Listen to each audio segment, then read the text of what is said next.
की सदर की इस कोशिश और धमकी पर अफगानिस्तान की जानिब से भी शदीद रद्द-ए-अमल आ रहा है। अफगान तालिबान हुकूमत ने अमेरिकी धमकी को सख्ती से मुस्तरद करते हुए कहा है कि अगर अमेरिका को हमारे अड्डे वापस चाहिए तो हम उससे अगले 20 साल मजीद लड़ने के लिए तैयार हैं।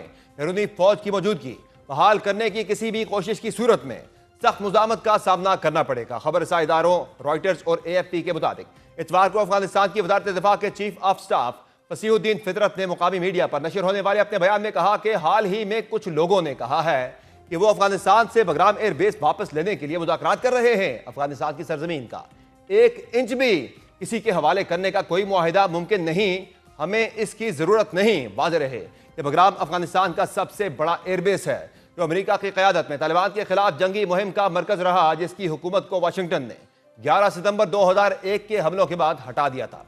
मौजूदा और साबिक अमरीकी हुक्काम खबरदार करते हैं कि अफगानिस्तान में बगराम एयरबेस पर दोबारा कब्जा करना एक नई यलगार की सूरत इख्तियार कर सकता है, जिसके लिए 10,000 से जायद फौजियों के साथ जदीद फ़िज़ाई दिफाई निज़ाम भी तैनात करना होगा। माहिरीन का कहना है कि इतने बड़े रकबे पर पहले इस बेस को शुरू में महफूज करना इंतहाई मुश्किल होगा और उसे चलाने और हिफाजत के लिए बड़े पैमाने पर अफरादी क़ुव्वत दरकार होगी। एक तरफ अमरीकी सदर अफगानिस्तान से मामलात बिगाड़ते दिख रहे हैं तो उनकी जानिब से हालिया दिनों इंडिया के साथ ताल्लुकात में भी मुसलसल सदमहरी बढ़ती जा रही है।